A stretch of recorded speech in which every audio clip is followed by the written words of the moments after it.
বুয়ুতিহিম, যারা নবী যারা ওলি তারা কখনো মরে না, বরং তারা দুনিয়াতে যেমনি ভাবে নামাজ পড়তো রোজা রাখতো ঠিক তেমনি ভাবে কবরে যাওয়ার পরও নামাজ রোজা আদায় করে। কি করে? কি করে? নামাজ রোজা আদায় করে। বাবারে ওই শামসুদ্দিন তুর্কি এখন আসেন নিজের জানাজা নিজে দিছে, তিনির ঘটনা একটু বলি সামান্য। বাবা যিনির নাম শাহ সৈয়দ, তিনিও সৈয়দ বংশের। আলাউদ্দিন সাবের পাক অর্থাৎ সাবিরি বলা হয়। সাবের পাক শব্দের অর্থটা হইল 12 বছর পর্যন্ত না খাইয়া যিনি একটা ডুম্বুরা গাছের মধ্যে হেলান দিয়া দাঁড়াইয়া রইছে। সুবহানাল্লাহ। কি করছে? কি করছে? ওলি কি এমনি হইছে? ওলি গাছের পাতা? হ্যাঁ, আর এখন কতটি ধোঁকাবাজ আছে কই আমি বাবা মানি, বাবা মানি। নাউজুবিল্লাহ মিন জালিক। কিশোরিয়ার সিন্ডিকা হইলে বুঝি বাবা গোলামি হইব? বাটপার দলগণ, নামাজ নাই, রোজা নাই, সৎ পরামর্শ নাই, কোনো কিছুই নেই। বাবারে আমার এখন আসেন সাবের পাক দাঁড়াইয়া রইছে কয় বছর? একটু মনোযোগ দিয়ে, অসুবিধা হইব? 12 বছর দাঁড়াইয়া রইছে একটা ডুম্বুরা গাছের মধ্যে হেলান দিয়া। আজ থেকে 450 বছর আগের ঘটনা, মতান্তরে 700 বছর আগের ঘটনা। 700 বছর আগে আলাউদ্দিন সাবের পাক তিনি একটা ডুম্বুরা গাছের মধ্যে হেলান দিয়া রইছে। আমি গুনাহগার নিজে 5 বার গেলাম। ওই জামাল সরকার এবং রঞ্জু মোল্লারে জিজ্ঞাসা করবেন, এখনো 700 বছরের ডুম্বুরা গাছটা স্টিল বাবা দাঁড়ানো আছে। একটা পাতা বছরের মধ্যে, একটা পাতা 12 মাসের মধ্যে মরেও না, জইরা পড়েও না। বাবা আল্লাহর ওলির সংস্রবে থাইকা একটা ডুম্বুরা গাছ যদি অমর হইতে পারে, তুমি আমি যদি মানব জাতির মধ্যে শ্রেষ্ঠ মানব জাতি সৃষ্টির মধ্যে হইয়া থাকি, আল্লাহর ওলির গোলামি করলে এই ব্যক্তিটা মরতে পারে, মাটির সাথে মিশতে পারে না। তখন আমি যেই কথাটা বলতেছিলাম, আলাউদ্দিন সাবের পাক বাবা 12 বছর পর্যন্ত ডুম্বুরা গাছের মধ্যে হেলান দিয়া দাঁড়াই রইছে। তিনির পীর মুর্শিদ দাতা ফরিদউদ্দিন গঞ্জে শকর। সুবহানাল্লাহ। জোরে বলেন আল্লাহু আকবার। দাতা ফরিদউদ্দিন গঞ্জে শকর বাবারে কামেল পীর হইলে 1000 মাইল না 10,000 মাইল নয়, পূর্ব পশ্চিম উত্তর দক্ষিণে উদয় অস্তে যে কোনো জায়গায় যদি মুরিদ থাকে, বাবা পীর যতক্ষণ চক্ষু বন্ধ করে মুরিদ তার সামনে দেখা যায়। এই কারণে গাউসে পাক কইছে যে আমার একটা মুরিদ যদি উদয়ের জায়গায় থাকে, লা ইন কাশাফাত আওরাদিহি ওয়া মুরিদিহি, কয় আমার একটা মুরিদ যদি এই উদয়ের জায়গায় থাকে আর আমি আব্দুল কাদের জিলানী যদি অস্তের জায়গায় থাকে, লা সাতারতুহা, তার এই সতরে আওরাত যদিটা বাবা ঘুমাইলে উলঙ্গ হইয়া যায়, কাপড়টা উঠে জায়গা, আমি আব্দুল কাদের জিলানী অস্তের জায়গা থাইকা উদয়ের জায়গার মুরিদের কাপড়টাই ভাবে টান দিয়ে ডাইখা দেই। সুবহানাল্লাহ। আল্লাহর ওলিদের এই ক্ষমতা আছে কি নাই? আছে কি নাই? তাইলে গাউসে পাকের যদি এই ক্ষমতা হয়, আমার নবী কামলিওয়ালার ক্ষমতা আছে কি নাই? জোরে বলেন আছে কি নাই? বাবারে আমার দাতা ফরিদউদ্দিন গঞ্জে শকর, তিনির আস্তানা থেকে 250 কিলোমিটার দূর দাতা ফরিদউদ্দিন গঞ্জে শকরের। এখন পরিচয়টা আমি একটু বলতে হয়। সাবের পাকের পীর হইল দাতা ফরিদউদ্দিন গঞ্জে শকর। ফরিদউদ্দিন গঞ্জে শকরের পীর হইল কুতুবউদ্দিন বখতিয়ার কাকি।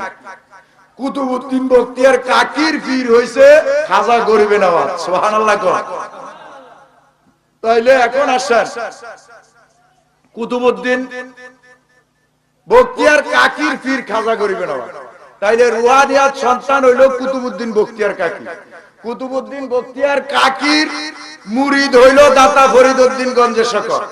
ফরিদউদ্দিন গঞ্জে শকরের মুরিদ হইল আল্লামা সাবের পাক। সুবহানাল্লাহ কয়। কে আছো আমার ভক্তদের মধ্যে আমার সাবের পাকরে খাওয়াইতে পারবা, বসাইতে পারবা? সুবহানাল্লাহ কয়। কে আছো আমার ভক্তের মধ্যে? এমন সময় সৈয়দ শামসুদ্দিন তুর্কি, তিনির বাড়ি তুর্কিস্তান, ডাক দিয়া কয় হুজুর আমি পারবো। সুবহানাল্লাহ কয়। কি পারবো? আমি পারবো। কয় যাও, তোমারে পারমিশন দিলাম। কোথায় যাব? কয় কালিয়র যাইবা, যাইয়া দেখবা আমার সাবের পাক দাঁড়াইয়া রইছে ডুম্বুরা গাছের মধ্যে হেলান দিয়া, চক্ষু খোলে না, বসে না, খায় না। সুবহানাল্লাহ কয়। চক্ষু খোলে না, বসে না, খায় না, তারে কে খাওয়াইতে পারবা? এখন কয় আমি পারবো। কয় যাও। ওই হুজুর এখান থেকে 250 কিলোমিটার বা 400 কিলোমিটারের রাস্তা, আমি কিভাবে যাব? কয় তুমি বিসমিল্লাহ কইরা রওনা দাও। বাবা রে, বিসমিল্লাহ কইয়া যখন রওনা দিছে, বাবা কইতে হাঁটতে এক কদমে 1 মাইল। সুবহানাল্লাহ কয়। এখন 1 কদম দেয় 1 মাইল যায়। সুবহানাল্লাহ কয়। সময় বেশি লাগবে আর আইতে। সৈয়দ শামসুদ্দিন তুর্কি আসছে, আইসা দেখতেছে সাবের পাক বাবা ডুম্বুরা গাছের মধ্যে হেলান দিয়া দাঁড়াইয়া রইছে, চক্ষুগুলি বন্ধ, ডাক দেয় না। বাবা আদব করে। কয় এখন পীর ঘুমাইয়া রইছে, হুজুর উঠেন না, ঘুমাইয়া রইছেন, আমরা যাম কোন সময়? ঠিক না? কিও কিও কিও আপনারা বালা বাবারে আমার সাবের পাক দাঁড়ানো অবস্থায় চক্ষু বন্ধ। সৈয়দ শামসুদ্দিন তুর্কি তিনি যখন যাইয়া দেখলেন তিনি দাঁড়ানো অবস্থায় আছে, বাবারে দেখার পরে তিনি ডাক দেয় না, কোরআন তেলাওয়াত আরম্ভ কইরা দিছে। কি কইরা দিছে? কোরআন তেলাওয়াত আরম্ভ কইরা দিছে। ফ্যানটা কত বড় বড় বন্ধ করেন, কি জ্বালা করলাম বাবারে আমার।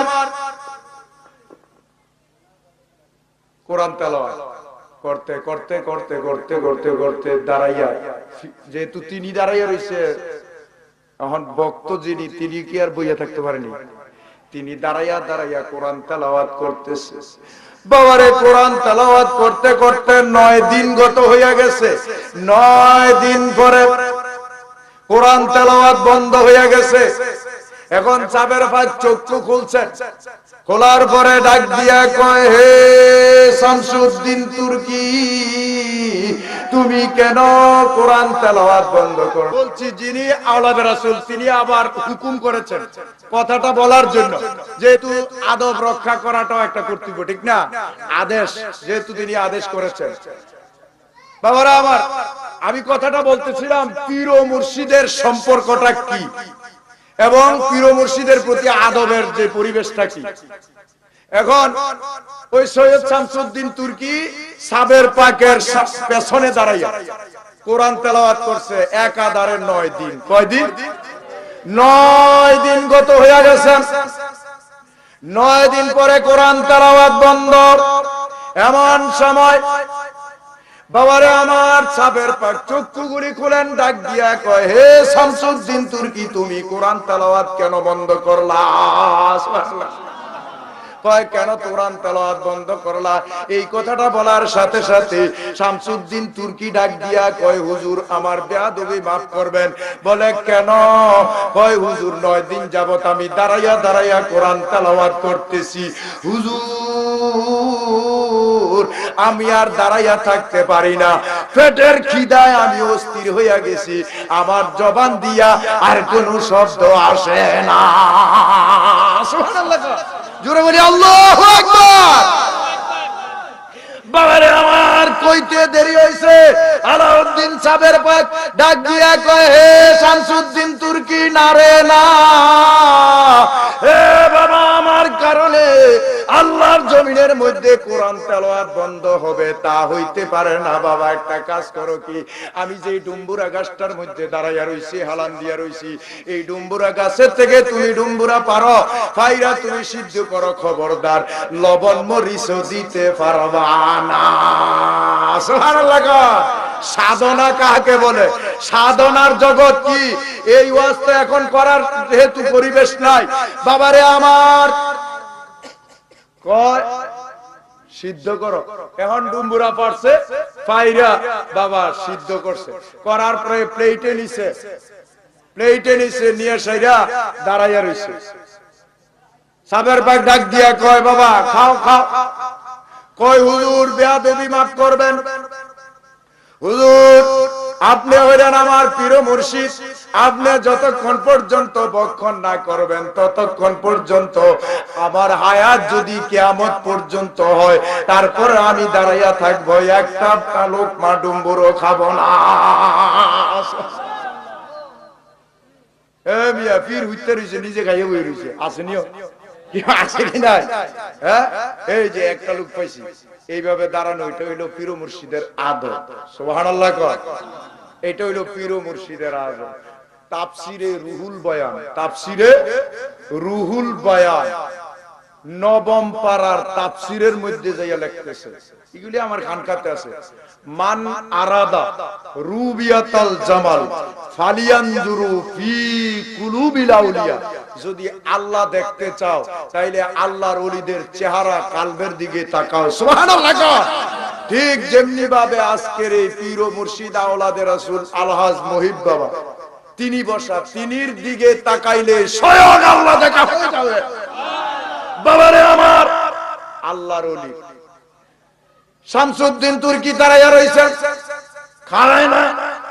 এমন সময় বাবা সবের পর ডাক দিয়া কয়, হে বাবা শামসুদ্দিন তুর্কি, তুমি যেহেতু ভক্ষণ করে নাই, দাও বাবা আমার একটা দাও। এই বিসমিল্লাহ বলিয়া একটা ডুম্বুর খাইছে, এই দিনটা তার তিনির ছিল 12 বছর পূর্ণ। সুবহানাল্লাহ। কয় বছর? কয় বছর? 12 বছর ওই দিন পূর্ণ হইছে। আজকে আমরা মুহররমের 12 তারিখে বইছি, ঠিক না? জোরে বলেন ঠিক কি না? এতে আমরা খুশি না বেজার? কে কে খুশি একটা হাত তুলে দেখায় না রে তাকবীর, নারায়ে রিসালাত, নারায়ে গাউসিয়া, আওলাদে রাসূলের আগমন, আল্লাহর ওলির আগমন, শুহাদায়ে কারবালা